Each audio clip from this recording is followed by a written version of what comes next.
आज के इस वीडियो में आपके साथ मेरा खुद का अनुभव शेयर करना चाहूँगा कि किस तरह मैंने 12th बोर्ड मैथ्स एग्जाम में 97 अंक हासिल किए थे। और यदि आप भी इन 5 महत्वपूर्ण बिंदुओं को फॉलो करते हो तो निसंदेह मैथ्स में अच्छे खासे अंक हासिल कर सकते हो। तो आइए वीडियो शुरू करते हैं। यदि वीडियो पसंद आता है तो लाइक जरूर कीजिए और अपने दोस्तों के साथ शेयर जरूर कीजिएगा। तो सबसे पहले मैं यहाँ बात करूँगा बेसिक कॉन्सेप्ट की। जी हाँ दोस्तों, आपने अक्सर सुना होगा कि मकान की नींव जितनी मजबूत होगी मकान उतना ही सुदृढ़ और उतना ही मजबूत बनेगा। इसी प्रकार से मैथ्स में आपका बेसिक कॉन्सेप्ट जितना क्लियर होगा मैथ्स को सोल्व करने में आपको उतना ही इंटरेस्ट आएगा। तो बेसिक मैथ्स में जैसे आपको एलसीएम में प्रॉब्लम है, फैक्टराइज यानी गुणनखंड में प्रॉब्लम है, या फिर पिछली कक्षाओं में कुछ सूत्र आपने जो मिस कर दिए थे और बार बार यूज होते हैं, उन सूत्रों को पहले आप क्लियर कर लीजिए। इसके अलावा जो भी चैप्टर आप पढ़ने वाले हो उस चैप्टर का बेसिक कॉन्सेप्ट जो रहता है उसको पहले ही आप एक बार देख लीजिए, या उस चैप्टर में जो जो फार्मूले यूज होने वाले हैं उनको पहले ही अच्छे से नोट डाउन कर लीजिए और उनको याद कर लीजिए, ताकि वो चैप्टर जब स्टार्ट हो तो आपको कोई प्रॉब्लम नहीं हो। तो बेसिक कॉन्सेप्ट बहुत ही इंपॉर्टेंट है, इसलिए सभी का सबसे पहले बेसिक कॉन्सेप्ट क्लियर होना बहुत जरूरी। बेसिक कॉन्सेप्ट के बाद दूसरे नंबर पर बात करेंगे फोकस ऑन बोर्ड। जी हाँ दोस्तों, आपका ध्यान पूरी तरह से बोर्ड पर होना चाहिए। जो भी शिक्षक हमें मैथ्स पढ़ा रहे हैं पूरा ध्यान आपका बोर्ड पर होना चाहिए, क्योंकि हमारा मन बहुत ही चंचल है, बीच बीच में इधर उधर कहीं घूमने चला जाता है। तो उसको वापस खींच के लाइए और अपना ध्यान पूरी तरह से बोर्ड पर लगाइए। और जो भी क्वेश्चन आपके टीचर सोल्व कर रहे हैं उसको ध्यानपूर्वक देखिए और सोल्व करने के बाद आप खुद बिना बोर्ड पर देखे उसको सोल्व करने का प्रयास कीजिए। यदि आप ऐसा कर पा रहे हैं तो निसंदेह आप मैथ्स में बहुत ही अच्छा कर रहे हैं। और उससे संबंधित जो भी क्वेश्चन रहते हैं जो एक ही जैसे फार्मूला यूज होता है तो उन क्वेश्चन को आप खुद बनाने का प्रयास कीजिए, जिससे आपका खुद का दिमाग चलेगा और मैथ्स में आप इम्प्रूव होते जाएंगे। और यदि क्वेश्चन सोल्व करते समय आपको बार बार कोई स्टेप समझ में नहीं आ रही है या कोई प्रॉब्लम आ रही है तो अपने फ्रेंड के साथ शेयर कीजिए और उस प्रॉब्लम को उसी समय सोल्व करने का प्रयास कीजिए, या फिर अपने शिक्षक से बोलिए कि सर मेरे को ये स्टेप समझ में नहीं आ रहा है, तो आपको वो बताएंगे। उस प्रॉब्लम को उसी समय आप क्लियर करने का प्रयास कीजिए। तीसरे नंबर पर बात करना चाहूँगा फेयर वर्क। जी हाँ दोस्तों, मेक नोट्स। आपको क्या करना है कि जो भी क्वेश्चन आपने क्लास में हल किए उन्हें घर आके फिर से अच्छी सी कॉपी में फेयर वर्क करना है, यानी कि आपको नोट्स बनाना है, क्योंकि ये नोट्स आपको लास्ट एग्जाम में बहुत ही ज़्यादा हेल्प करेंगे।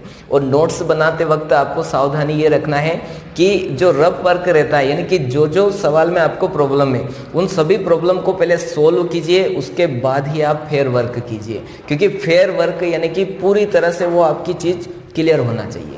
तो यदि वो क्लियर करके आप फेयर वर्क करेंगे तो बाद में जाके आपको प्रॉब्लम नहीं आएगी।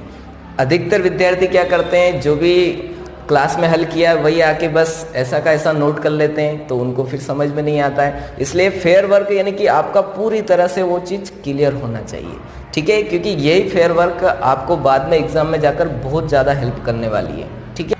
चौथे नंबर पर बात करना चाहूँगा टेस्ट। जी हाँ दोस्तों, चैप्टर वाइज आपको टेस्ट जरूर देना चाहिए। जो भी चैप्टर आपका क्लास में कंप्लीट हो जाता है उस चैप्टर का टेस्ट दीजिए, उससे आपको ये पता चलेगा कि ये चैप्टर हमारा कितना कंप्लीट है। यदि स्टार्टिंग में अच्छे मार्क्स नहीं भी आते हैं तो अपनी गलतियों को सुधारिए और उसको इम्प्रूव करने का प्रयास कीजिए और अच्छे मार्क्स लाने की कोशिश कीजिए, ठीक है। जैसे एक चैप्टर में आपके अच्छे मार्क्स नहीं आए तो दूसरा और अच्छे से क्लियर कीजिए, और जिसमें अच्छे मार्क्स नहीं आए उसको घर आके फिर से स्टडी कीजिए और जो कमियां रह गई उनको सुधारने का प्रयास कीजिए। या फिर आपके स्कूल में जो भी एग्ज़ाम होती है, मंथली टेस्ट होता है या फिर जो एनुअल एग्ज़ाम से पहले जो भी एग्ज़ाम होती है उनको पूरे इंटरेस्ट से दीजिए। उससे क्या होगा कि आपको पता चलेगा कि आपके मैथ्स में कितने मार्क्स आ रहे हैं, ठीक है। तो टेस्ट जरूर दीजिए। और टेस्ट की तैयारी करते वक्त आपको क्या करना है कि बुक से तैयार करना है ना, क्वेश्चन देखना है फिर डायरेक्ट सोल्व करना है। जहाँ पर भी आप रुक जाते हैं फिर फेयर वर्क को हाथ लगाना है।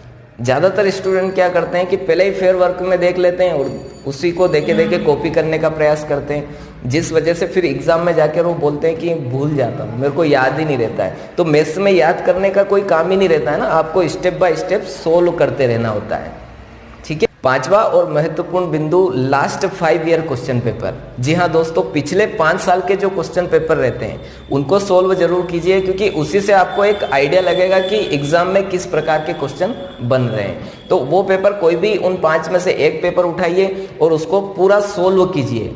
ऐसा सोचिए कि मैं एग्जाम ही दे रहा हूँ, उसको अच्छे से दीजिए और अपने फ्रेंड से बोलिए कि मेरी कॉपी चेक करो, क्योंकि हमारी गलती हमें बहुत कम दिखाई देती है। इसलिए फ्रेंड से बोलिए, या फिर शिक्षक से यदि आपकी अच्छी बनती है तो उनको बोलिए, वो चेक करेंगे। तो उससे क्या होगा कि आपको पता चलेगा कि हमारे 100 में से कितने मार्क्स आ रहे हैं। फिर दूसरा ऐसे ही क्वेश्चन पेपर सोल्व कीजिए। इसी प्रकार से 5 क्वेश्चन पेपर को सोल्व कीजिए और आप अपने आप का निरीक्षण कीजिए कि मेरे कितने मार्क्स आ रहे हैं और मुझे कितना इम्प्रूव करना है।